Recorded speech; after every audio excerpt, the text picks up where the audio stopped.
What we are witnessing right now from Ja Morant shouldn't be possible. Here goes Morant. He spins. Morant scores! Ja Morant wins it for the Grizzlies. From sitting out for 25 games to transforming his team from the second worst team in the conference to the second best team in the conference since his return, if this was a movie, people would call it unrealistic. Because when I say Ja has transformed this Grizzlies team, it's not just the wins. He's doing something that really shouldn't be possible. Prior to Ja returning, Memphis was sitting 6-19 and 14th in the West. But even crazier than their record was the fact they had the worst offensive rating in the NBA. Their offense without Ja Morant was worse than a Detroit Pistons team that just broke the record for the longest losing streak in NBA history. I want you guys to let that sink in for a second. And since he has returned, he has single-handedly changed everything, scoring 30 points in 3 of 4 games and averaging just shy of 29 and 9 on 51% from the field, doing things like this in the process. He has CJ McCollum out top. Jaren sets the screen to get the switch. Zion tries to rush at Ja, so Ja goes between the legs to avoid him before a nasty in and out dribble into a gather and then having the touch to finish over the top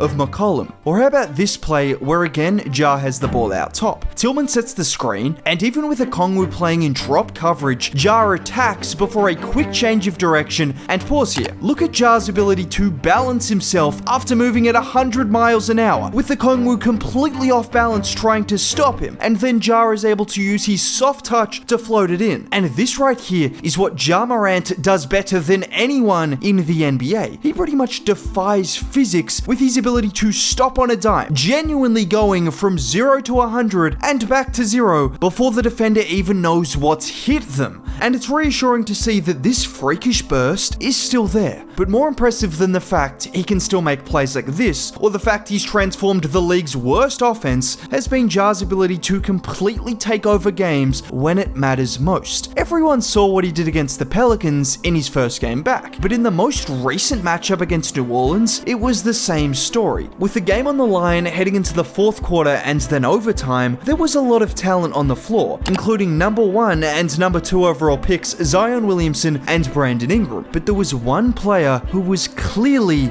a level above. Just watch here as he gets the ball at half court. In front of him is a really good defender, so Ja tries to attack him at full speed, but Daniels does really well. However, this is where Ja's creativity is unmatched, as he pivots around before going to a hook shot over the top of Daniels. Now just for reference, Ja Morant is 6'2", as opposed to the 6'7" Dyson Daniels, yet he's able to have his way with him in the post, and his best play from overtime wasn't even a bucket. With 3.5 minutes left on the clock, Ja brings the ball up the floor, and with Tillman setting the pick, Valanciunas gets all the way up to force Ja baseline, or so he thought, as Ja absolutely slices the trap before getting fouled on the way to the basket. I'm sorry, but can we appreciate how quickly he attacked the space presented to him before then just getting to the rim? And it's this right here which makes Ja Morant a superstar. It's his ability to draw multiple defenders and then make the right play according to what he sees. On this occasion, he split the double and got to the line, but we also saw him make plays like this. This time, Jaren sets the screen. Zion does a good job to force Ja all the way back to half court, yet with all that pressure, Ja has the awareness to look off the defense before finding Jaren, who kicks it to Bane for an open 3, which didn't result in a make, but it's that kind of gravity that changes an entire team. And staying on topic, Morant hasn't just had a few nice buckets in the clutch, he's been incredible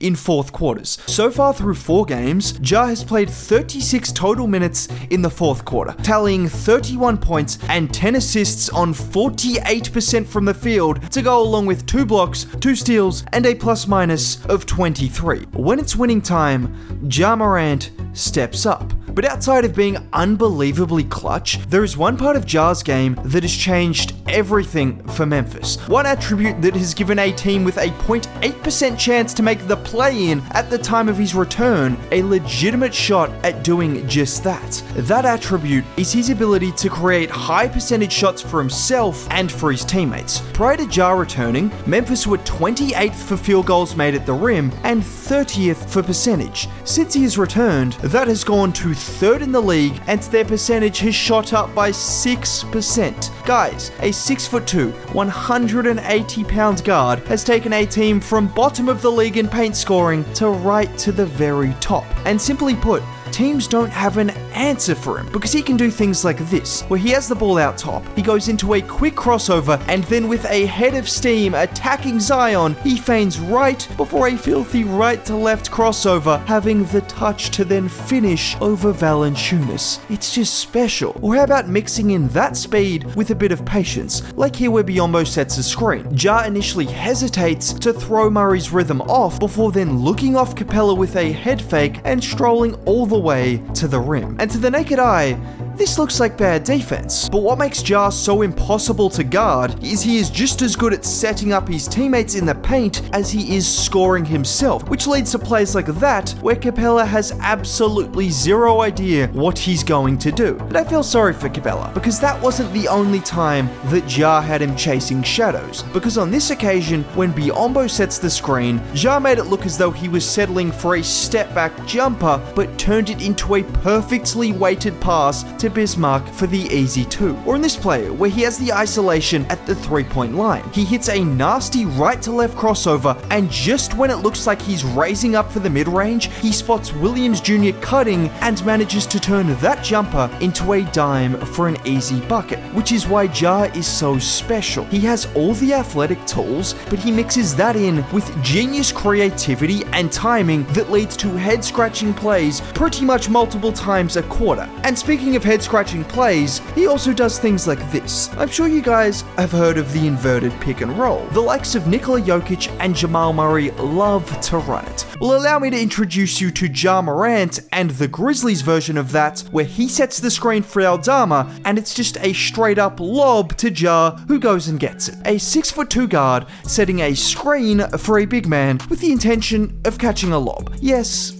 I've seen it all. And this is why he has brought the Grizzlies back to relevancy after they were given absolutely zero chance at doing anything positive this season. Just ask Kendrick Perkins. Look, the Memphis Grizzlies are not playing for a damn thing anyway. They too far behind the 8 ball. But you guys know what the league should really be worried about? It's facing this man in a do-or-die play-in game. Because this wouldn't be the first time he's been in that situation. And the last time he was in that situation was 3 years ago. At just 21, going up against Steph Curry and the Warriors, Ja went into Golden State and put up 35 points, leading a really young Grizzlies team to the playoffs. I don't even want to imagine what he could do with the way he's playing now and with a stronger supporting cast. I mean, over the last 3 years, he's 9th in the league in playoff points per game. And again, let me stress, he's done that as a 21 to 23-year-old. Ja Morant is special, and he's proving that right now. Now, if you did make it all the way to the end of the video, you might as well drop a like. Subscribe to the channel for more content like this. Either way, have a great day. Bye.